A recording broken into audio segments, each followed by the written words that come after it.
అభివృద్ధి ధ్యేయంగా ముఖ్యమంత్రి నారా చంద్రబాబు నాయుడు గారి ఆధ్వర్యంలో కూటమి ప్రభుత్వం పాలన కొనసాగిస్తుంది. కొవ్వూరు నియోజకవర్గ ఎమ్మెల్యే శ్రీమతి వేమిరెడ్డి ప్రశాంత్ రెడ్డి అన్నారు. గవర్నర్ ప్రసంగంపై అసెంబ్లీలో జరిగిన చర్చ సందర్భంగా ఆమె కూటమి ప్రభుత్వ పాలనపై మాట్లాడారు. సూపర్ 6 పథకాలు అమలుతో జరుగుతున్న లబ్ధిని వివరించారు. కూటమి ప్రభుత్వం చేతల ప్రభుత్వమని, ఆంధ్రప్రదేశ్ను మళ్లీ నిలబెట్టే దిశగా, ప్రజల ఆశలకు రూపం ఇచ్చే దిశగా సూపర్ 6తో సూపర్ హిట్ పాలన అందిస్తూ పెట్టుబడితో రాష్ట్ర అభివృద్ధి దిశగా పరుగులు పెట్టిస్తున్నారని ఈ సందర్భంగా సీఎం చంద్రబాబు నాయుడుకి ప్రత్యేక ధన్యవాదాలు తెలిపారు.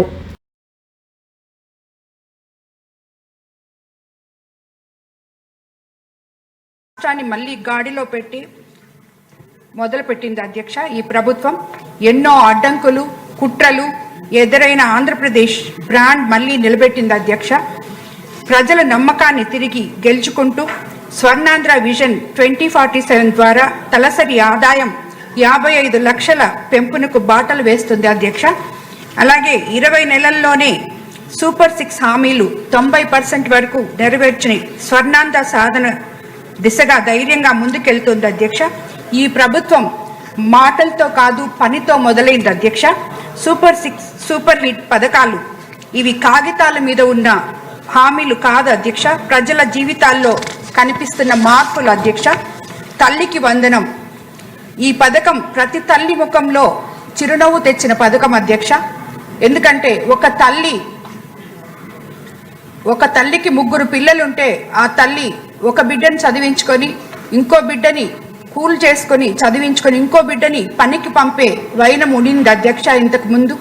ఈరోజు మన ప్రభుత్వం అధికారంలోకి వచ్చిన తర్వాత ఎంతమంది పిల్లలుంటే అంతమంది పిల్లలకి ఆ తల్లి అకౌంట్లో మనం డబ్బులు వేస్తున్నందువల్ల ఈరోజు 3 పిల్లల్ని చదివించుకుంటున్నాను అని చెప్పడం జరుగుతుంది అధ్యక్ష. మనం వాళ్ళ దగ్గరికి వెళ్ళినప్పుడు అదేవిధంగా తల్లికి వందనం పథకం కింద డబ్బు నేరుగా ఆమె ఖాతాలో పడిన రోజు ఆ తల్లి కన్నీళ్లతో ఆనంద బాష్పాలు రాలుస్తుంది అధ్యక్ష. ఈరోజు ఎంతమంది పిల్లలున్నా మనం చదివించుకోగలుగుతున్నాము అనే ఒక భరోసా కూటమి ప్రభుత్వం మాత్రమే వాళ్ళకి ఇవ్వగలుగుతుంది అని చెప్పి ఎంతో ఆశతో వాళ్ళు మన ముఖ్యమంత్రి చంద్రబాబు నాయుడు గారికి ధన్యవాదాలు తెలుపుకుంటున్నారు అధ్యక్ష. ఇది కేవలం ఒక కుటుంబ కథ కాదు అధ్యక్ష, 67 లక్షల కుటుంబాల భవిష్యత్తు కథ అధ్యక్ష. 10,090 కోట్లు నేరుగా తల్లుల ఖాతాల్లో జమ అయ్యాయి అధ్యక్ష. లక్షలాది మంది విద్యార్థులకు చదువులో అండగా నిలిచింది మన ప్రభుత్వం అధ్యక్ష. అలాగే స్త్రీ శక్తి, గ్రామాల్లో చాలా మంది రోజు పనులకెళ్లే మహిళలు రోజు బస్ ఛార్జీల కోసం ఆలోచించేవారు అధ్యక్ష. అలాగే చదువులకెళ్లే విద్యార్థులు కూడా అదే విధంగా ఆలోచించేవాళ్ళు అధ్యక్ష. ఈరోజు ఉచిత బస్సు ప్రయాణం వచ్చిన తర్వాత వాళ్ళ జీవితాల్లో వెలుగులు వచ్చాయని చెప్పి స్వయంగా వాళ్లే చెప్తున్నారు అధ్యక్ష. ఇప్పుడు నా జీతం చేతిలో మిగిలిపోతుంది, కనీసం 1,500 2,000 మాకు మిగులుతున్నాయి, మాకు ఇంటి ఖర్చులకు అదనంగా వస్తున్నాయి అని చెప్పి ప్రతి పేద మహిళ చెప్పుకుంటూ వస్తుంది అధ్యక్ష. ఇది మహిళలకు ఇచ్చే టికెట్ కాదు అధ్యక్ష, మహిళల ఆత్మ గౌరవానికి కూటమి ప్రభుత్వం ఇచ్చిన పాస్ అధ్యక్ష. మహిళలకు 43 కోట్లకు పైగా ఉచిత బస్సు ప్రయాణాలు అంటే 43 కోట్ల టికెట్లు ఇచ్చాము అధ్యక్ష. ఇదే మహిళా సాధికారత అధ్యక్ష. మహిళల గౌరవాన్ని, భద్రతను, స్వేచ్ఛను పెంచిన ప్రభుత్వం మనది అధ్యక్ష.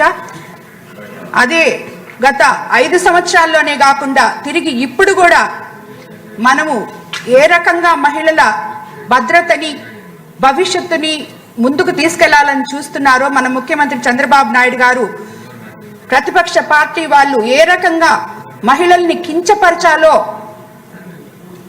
దాని గురించి వాళ్ళు ఆలోచిస్తున్నారు అధ్యక్ష. ఇది మన దురదృష్టం అధ్యక్ష.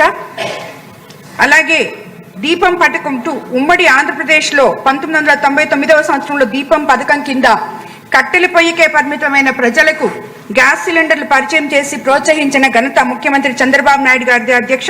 ఇప్పుడు దీపం 2 పథకం కింద ఏడాదికి 3 ఉచిత గ్యాస్ సిలిండర్లు, ఇప్పటి వరకు 3.64 కోట్ల సిలిండర్లు పంపిణీ చేయడం జరిగింది అధ్యక్ష.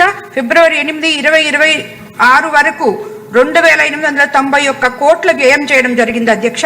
ప్రతి ఇంటికి ఆర్థిక భారం తగ్గించి దీపాల వెలుగులు తెచ్చిన విప్లవాత్మ పథకం అధ్యక్ష ఇది. అన్నదాత సుఖీభవ, ఈ అన్నదాత సుఖీభవలో మనం రైతన్న సంక్షేమమే రాష్ట్ర అభివృద్ధికి పునాది అని నిరూపిస్తున్నది ఈ ప్రభుత్వం. అంటే ఒక్క అన్నదాత సుఖీభవ అకౌంట్లలో వేయడమే కాదు అధ్యక్ష, మనం వాళ్ళకి రైతన్నలకు అందరికీ కూడా ఎలక్షన్ ముందు ఏదైతే చెప్పామో ల్యాండ్ యాక్ట్ రద్దు చేస్తామని, అది రద్దు చేసి ఈరోజు ప్రభుత్వ రాజముద్రతో మనం పట్టాదారు పాసు పుస్తకాలు రైతులకు అందియడం వాళ్ళ కళ్ళల్లో వెలుగులు చూస్తున్నాం అధ్యక్ష. అదే కాకుండా నీటి సంఘాల అధ్యక్షుల విధానాన్ని గత ప్రభుత్వం పూర్తిగా విస్మరించిన అధ్యక్ష. తిరిగి